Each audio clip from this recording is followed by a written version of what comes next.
Hello, students. Today we are going to review irregular and regular verbs and verb tenses. First, let's start by reading the directions. Underline each verb or verb phrase. Identify the verb tense by writing a number 1 for present tense, a number 2 for past tense, and a number 3 for future tense. Write the past tense form and R or I for regular or irregular.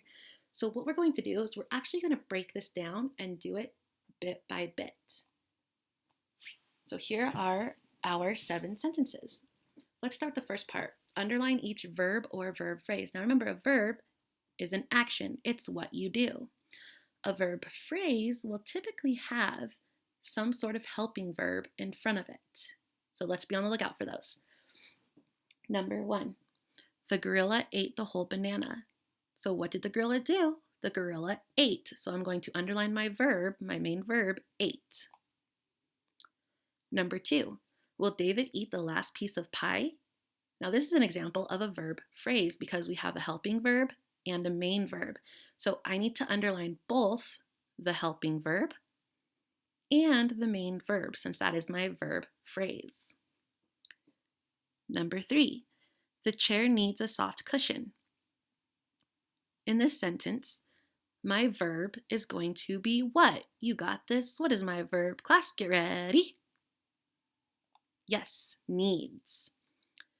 Number 4, Megan will throw the football down the field. So what is my verb or verb phrase in this sentence? Now remember, a verb phrase is going to have some sort of helping verb with it. So what do you think is going to be my verb or verb phrase? Get ready. Will throw. Very good. Number 5, the girls have completed their tests. What is my verb or verb phrase? Now look closely at this one because this is going to be a little tricky.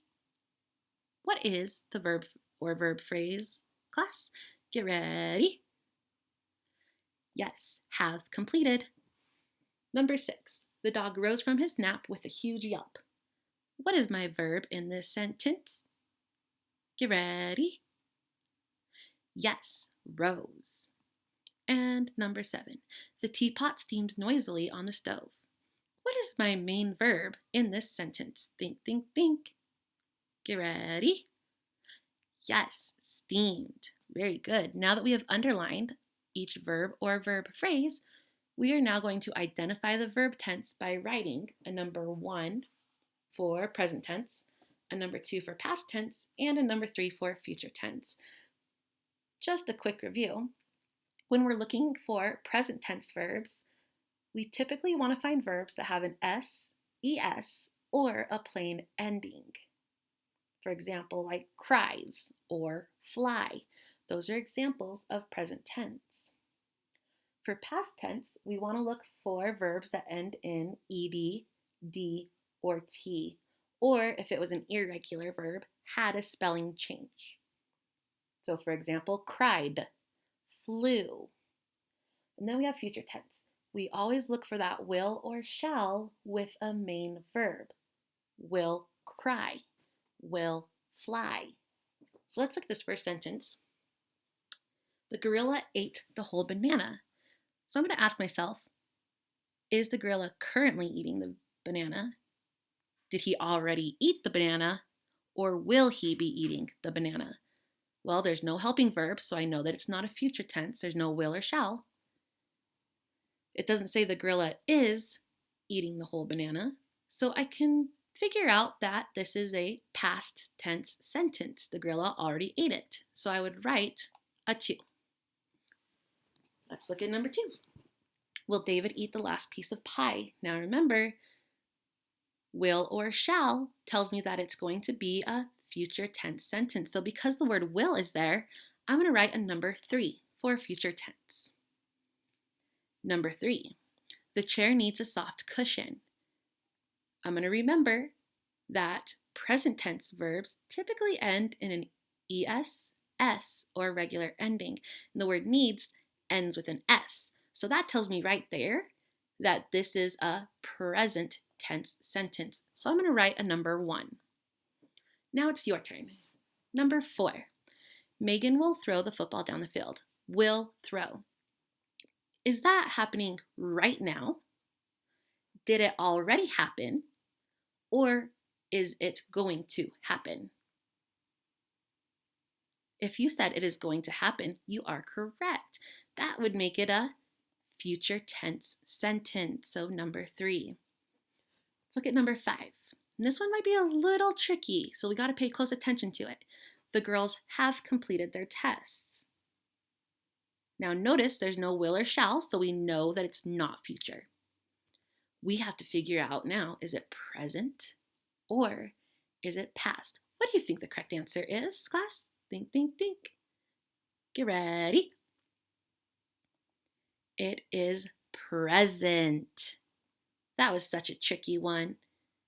Tricky sentences there, but yes, it is a present because the word have tells us that it is currently happening. Number 6, the dog rose from his nap with a huge yelp. So is the dog currently rising from his nap? Did he already rise from his nap? Or will he rise from his nap? Am I going to write 1 for present, 2 for past, or 3 for future? Get ready. 2 for present, past tense. And number 7, the teapot steamed noisily on the stove. I'll give you a hint. This is our clue. That tells me that is it present tense, past tense, or future? Get ready. Yes, past tense. Perfect. Now let's look at the next part of the directions. We're going to write the past tense form. So we're going to take these words that we underlined, or the main verbs, correction. We're going to take the main verbs that we underlined and write them in their past tense form. So for example, ate. Guys, I'm going to tell you a secret. Guess what? This sentence is in its past tense form already. So that means my main verb past tense form is going to be the same verb that's in that sentence. So it's just going to be ate. Let's look at number 2. Will David eat the last piece of pie? So we're going to look at the word here, eat. And I need to figure out what is its past tense form. Well, guess what? This is a past tense form of eat. So the main verb past tense form of eat is ate. Let's look at number 3. The chair needs a soft cushion. All right, here's another reminder that when we are changing verbs into past tense forms, typically we're going to add an ed, d, or t ending, unless it's irregular. But in this case, this is a regular verb. So what would its past tense be? Think, think, think. Get ready. Good. Needed. Number 4, Megan will throw the football down the field. So we're looking at the word throw. What would be the past tense form of throw? Get ready. Yes, threw. Number 5, the girls have completed their tests. Now remember, we're going to ignore this little verb, this helping verb right here, and just look at our main verb, completed. Now notice, what does completed end in? It ends in an ed, right? And what do I know about ed endings? They're past tense. So completed is already in its past tense form. So I just write the word completed. Number 6, the dog rose from his nap with a huge yelp. Guess what? We already labeled this as a verb tense 2 for past tense. So is my verb going to change, guys? Get ready. No, my verb's not going to change. So my main verb past tense form is rose. Number 7, the teapot steamed noisily on the stove. There's that ending that gives me my big clue. What is my main verb past tense form of steamed? Get ready. Yes, steamed. Awesome. Now we're on to our last part. We're going to write R or I for regular or irregular. So let's review what the difference is between a regular and an irregular verb. So to decide if a verb is regular or irregular, we need to remember 2 things. We look at the main verb. If the main verb is made past tense with an ed, d, t ending, it is a regular verb. If the main verb is made past tense with a vowel spelling change, it is an irregular verb. So let's go over that, see what that looks like. So let's look at the word ate.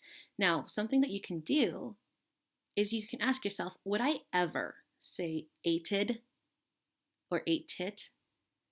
I would not. That's not correct grammar. So because of that, I know that this is an example of an irregular verb.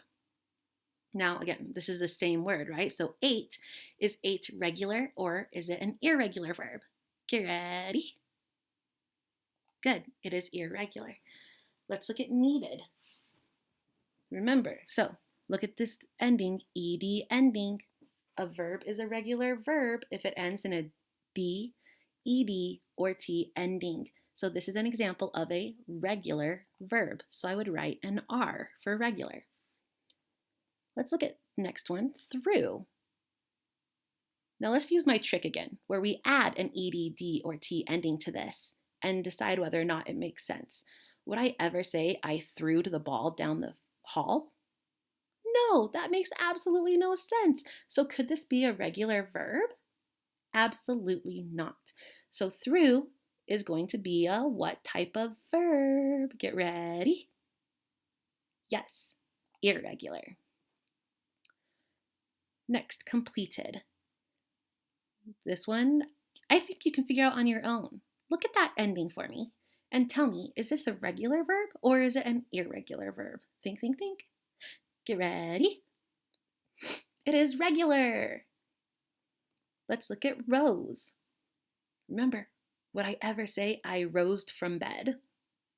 So if I wouldn't say that, what type of verb will this be? Is it regular or irregular? Get ready. Yes, it is irregular. Very good. And the last one, steamed. Is steamed a regular verb or an irregular verb? Hint, look at that ending. What type of verb is it? Get ready. That's right, it is a regular verb. Great job, guys.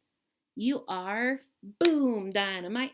These students are boom dynamite. These students are boom dynamite. That's right.